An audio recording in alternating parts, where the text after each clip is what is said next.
Exousia TV is a Christian YouTube channel that does a lot of investigations into the word of God, into the truth of Christianity, and reveal hidden truths about Christianity. Now they have put in their mind, they have x-rayed the comments made by American President Donald Trump. And take a look at this video. It's a bit long. I have to cut it to this.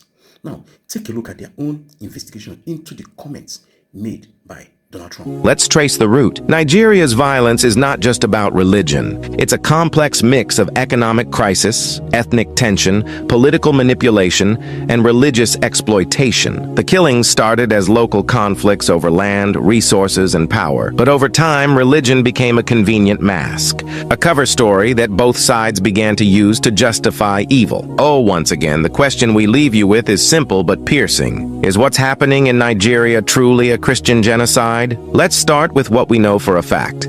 It is good to establish that people are indeed dying in Nigeria. The question is, how many and who? The numbers you hear depend on who is counting. A Christian advocacy organization publishes an annual World Watch List ranking countries where Christians face persecution. In their 2025 report, they claim that in just the first 220 days of the year, more than 7,000 Christians were killed in Nigeria. That's an average of 32 deaths per day. Inter-Society, a Catholic-inspired Nigerian NGO, goes even further. According to their October 2025 report, between 2010 and October 2025, a span of 15 years, approximately 185,000 people have been killed in Nigeria's religious violence. Of those, they estimate 125,000 were Christians and 60,000 were non-violent Muslims.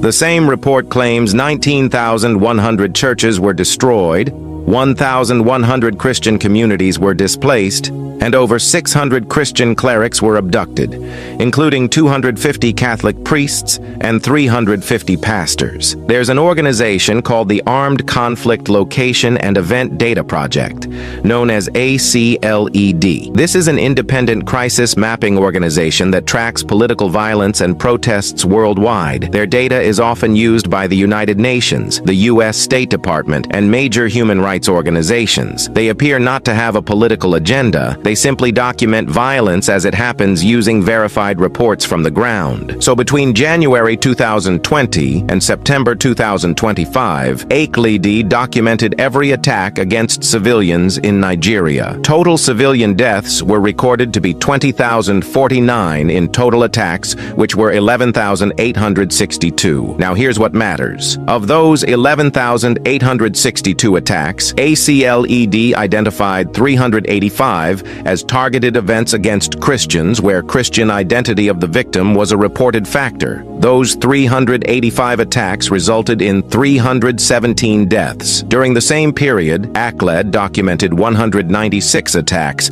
specifically targeting Muslims, resulting in 417 deaths. In attacks explicitly motivated by religious identity, more Muslims died than Christians.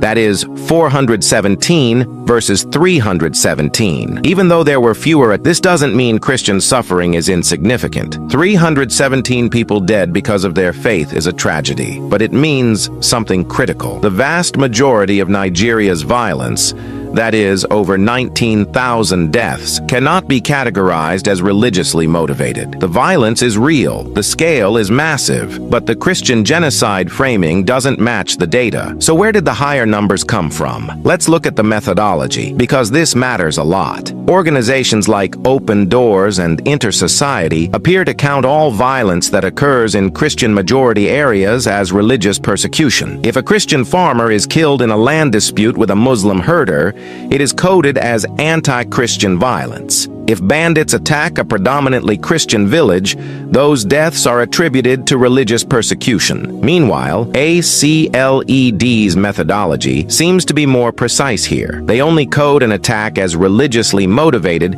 if the perpetrators explicitly targeted victims based on faith or if the attack occurred in a religious context. meaning like bombing a church during Mass or attacking a mosque during prayers. This distinction can be everything, because if you count all violence in Christian-majority areas as Christian persecution, you arrive at numbers in the tens of thousands. But if you count only violence explicitly motivated by religious identity, the numbers drop dramatically. Both methods document real deaths. Both capture real suffering. But only one tells you whether religion is the primary driver of violence or just one factor among many.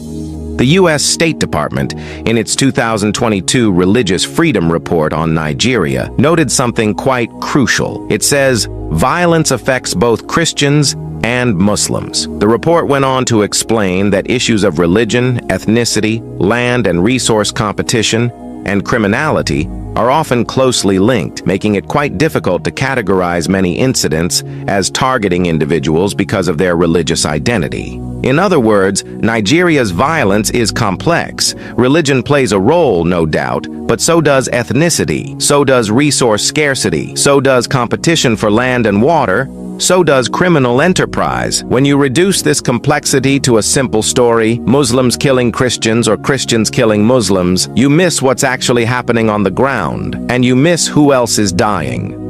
Now, to understand Nigeria's situation, we need to look at its geography and how it is fueling different conflicts. Nigeria is roughly the size of Texas and California combined. It stretches from the Sahara Desert in the north to the tropical forest and oil-rich delta in the south. These different regions face entirely different conflicts. The violence isn't one war, it is three, in fact. The first war being the one waged by Boko Haram in the northeast. In 2002, a radical preacher named Mohammed Yusuf founded a movement in Maiduguri, Borno State.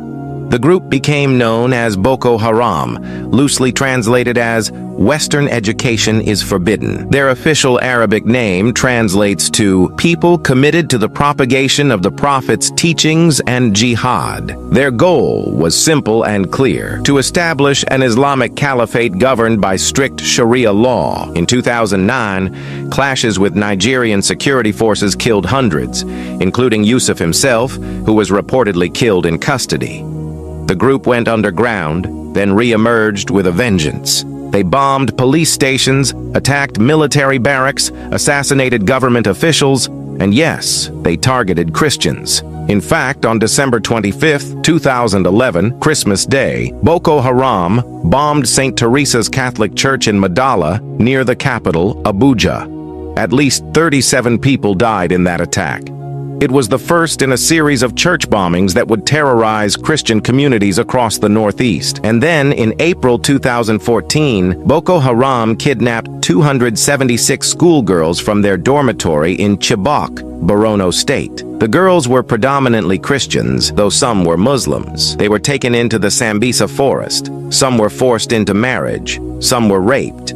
Some were alleged to have been killed in Nigerian military airstrikes targeting Boko Haram camps. The Bring Back Our Girls campaign went global. The world watched, and for many, Chibok became proof of Boko Haram's war on Christians. But here's what the headlines missed. Boko Haram operates primarily in Nigeria's northeast, Borno, Yobe, and Adamawa states. These states are overwhelmingly Muslim. According to the 2006 census, Borno State is 96% Muslim, Yobe is 95% Muslim, and Boko Haram has killed Muslims there by the thousands. On November 28, 2014, Boko Haram bombed the Kano Central Mosque, one of the largest mosques in northern Nigeria. The attack occurred during Friday prayers. At least 120 Muslims died that day. Hundreds more were wounded. So why would Boko Haram bomb the mosque? Because in their ideology, any Muslim who doesn't support their version of an Islamic state is an apostate. Nigerian soldiers were considered apostates. Government officials are apostates. Muslim clerics who preach coexistence are apostates. All of them are legitimate targets for these guys. According to ACLED's findings, more Muslims than Christians were recorded killed in religion-targeted incidents between 2020 and 2025. In 2015, Boko Haram split. The more extreme faction aligned with ISIS and became known as Islamic State West African Province, ISWAP.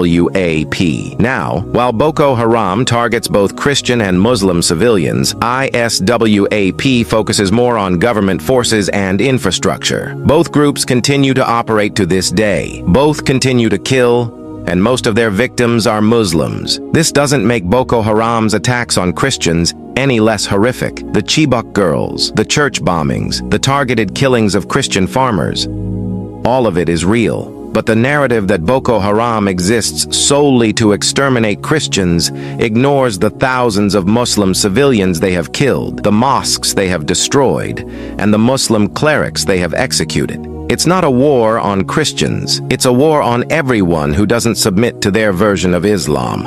And